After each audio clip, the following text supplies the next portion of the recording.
warahmatullahi wabarakatuh. Salam damai sejahtera, Om Swastiastu, Namo Buddhaya, salam kebajikan, rahayu untuk kita semua di ruang virtual ini. Salam bahagia ya Bapak Ibu. Hari ini kita akan membahas tentang materi ini menarik sekali, yaitu tentang lokakarya ke-6.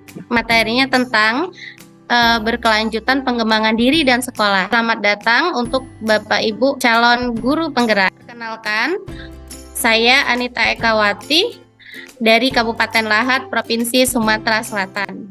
Agenda kita kali ini yaitu yang pertama pembukaan, yang kedua membuat kesepakatan bersama, yang ketiga menyampaikan tujuan, yang keempat diskusi, dan yang terakhir itu adalah penutup.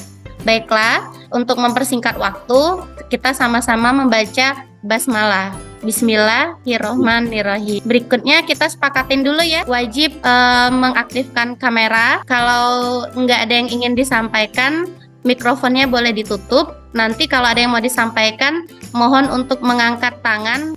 Berikutnya kita ice breaking dulu ya. Tangan diputar-putar. Gerakannya ya. Tujuan lokakarya kita di sini, peserta menghasilkan rencana pengembangan sekolah yang berdampak pada murid dan sesuai dengan kondisi atau sumber daya sekolah. Di sini, ayo kita semangat untuk berdiskusi. Silakan masuk link Jamboardnya. Menurut Bapak Ibu, apa sih sebenarnya yang harus kita lakukan untuk mengembangkan program pada tahap penjabaran rencana? Untuk baiklah, di sini kita akan masuk link Jamboard ya. Sudah ada belum linknya? Belum muncul ya. Saya kirim di chat ya. Sudah bisa terbuka belum? Kita sharing-sharing tentang pengembangan diri dan sekolah. Menurut Bapak Ibu, apa saja sebenarnya yang harus dilakukan dalam mengembangkan program pada tahap jabarkan rencana untuk pengembangan diri dan sekolah? Ada yang mau memberikan komentar sambil menuliskan? Oke, saya Bu. Ya, silakan Pak Dapik. Yang harus dilakukan dalam pengembangan program pada tahap jabarkan rencana itu memulai mengerjakan tindakan sesuai dengan pertanyaan. Jabarkan rencana itu kan berarti sudah masuk ke perencanaan itu Bu. Jadi apa yang sudah impian kita di sebelumnya ambil pelajaran kita aplikasikan di jabarkan rencana seperti itu. Memulai tindakannya dari diri sendiri dulu ya.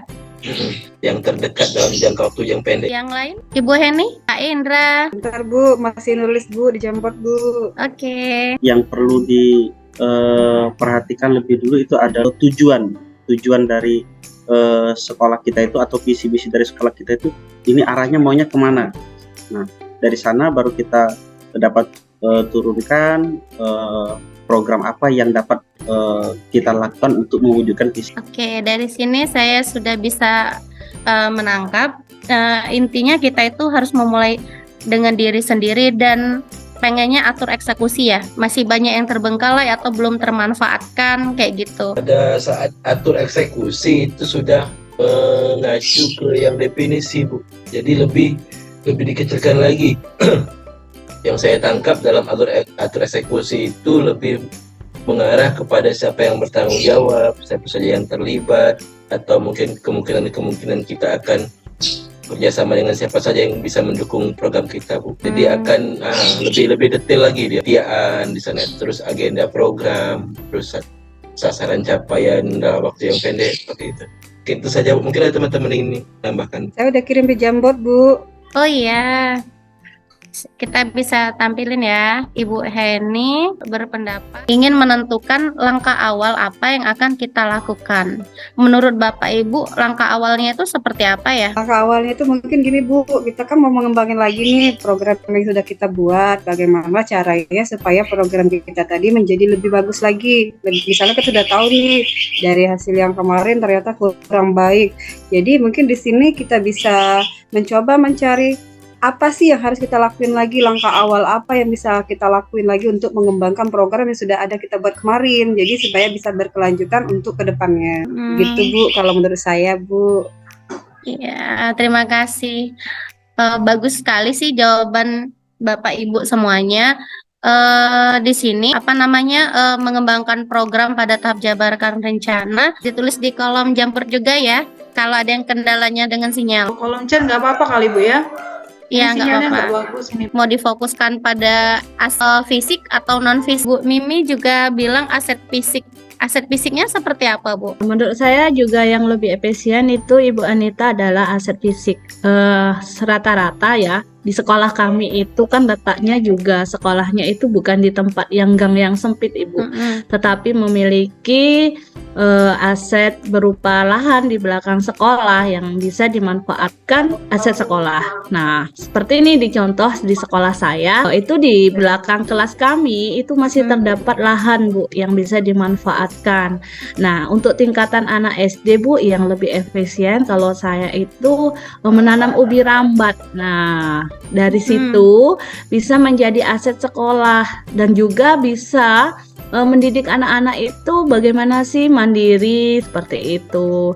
Kemudian kita tumbuh kembangkan anak ini, kita dari situ nanti bisa melihat bakat anak kita dengan cara nih misalnya kita saat menanam ubi rambat kan tidak hanya menanam Bu, ada prosesnya, ada perencanaannya, pelaksanaannya. Kemudian kalau sudah mulai menanam itu bagaimana perawatannya, tidak hanya menanam melulu gitu kan. Perawatannya bagaimana, kemudian nanti hasil panennya bagaimana. Dari situ nanti kita bisa melihat anak didik, peserta didik kita itu keaktifannya sampai di mana seperti itu. Nah, kalau sudah sampai selesai nanti kita melakukan refleksi dari hasil apa yang kita lakukan yang ada di aset sekolah kita itu. Karena yang menurut saya yang paling mudah itu aset sekolah itu rata-rata kalau di daerah kami itu punya lahan sekolah yang memadai. Itu Ibu. Wah, lengkap sekali ya Ibu Mimin. Semakin kesini semakin banyak sekali penjabarannya seperti itu yang menjadi inspirasi untuk kita semuanya. Tepuk tangan dulu untuk Ibu Mimin. Apa saja yang harus dilakukan dalam mengembangkan potensi program pada saat tahap alur eksekusinya? Program yang ada itu salah satu program yang bisa diambil tentang potensi lahan sekolah ya yang belum dimaksimalkan secara baik.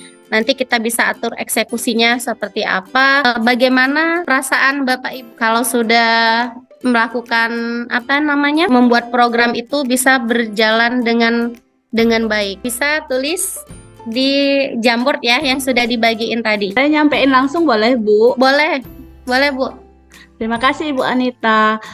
Kalau perasaan saya Bu saat melakukan suatu program ya bersama anak-anak itu yang pertama itu pasti merasa tertantang Bu, karena program yang kita lakukan di sekolah ini kan kadang belum pernah dilakukan oleh praktisi lainnya, oleh teman kita. Nah, yang pertama itu perasaan kita itu merasa tertantang. Kemudian yang kedua pasti ada rasa was-was ya, berhasil nggak ya, sedih gitu. Tetapi ketika kita sudah mulai berjalan, kita lakukan prosedur kita dengan baik, kemudian anak-anak juga bisa mengikuti program yang kita berikan dan program itu berjalan dan pada akhirnya itu ada hasilnya meskipun itu belum semaksimal sesuai dengan harapan kita, tetapi setidaknya dari program kita itu sudah ada hasilnya Bu, dan kita juga bisa mengetahui karakter siswa kita yang insya Allah itu sudah menampilkan jiwa profil pelajar Pancasila. Nah, setelah program itu sudah ada kelanjutannya itu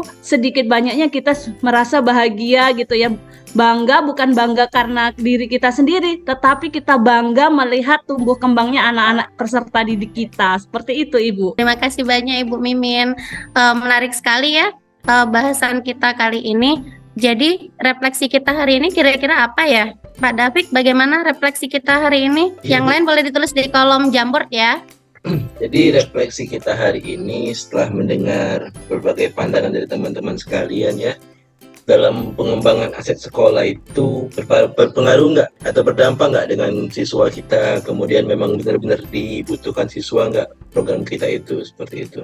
Kemudian dalam pengembangan aset di sekolah juga kita nggak usah jauh-jauh gitu targetnya mau mencapai yang tinggi-tinggi, tapi kita harus melihat dulu kira-kira sisi positif apa nih yang bisa digali dari sekolah kita. Yang penting program yang kita buat itu berdasarkan aset yang ada di sekolah, terus berdampak pada murid, terus memang sesuai dengan kebutuhan. Terima kasih banyak Pak David. Jadi intinya menurut Bapak Ibu semuanya itu kita itu harus memulai dari diri sendiri, lakukan hal-hal yang sederhana.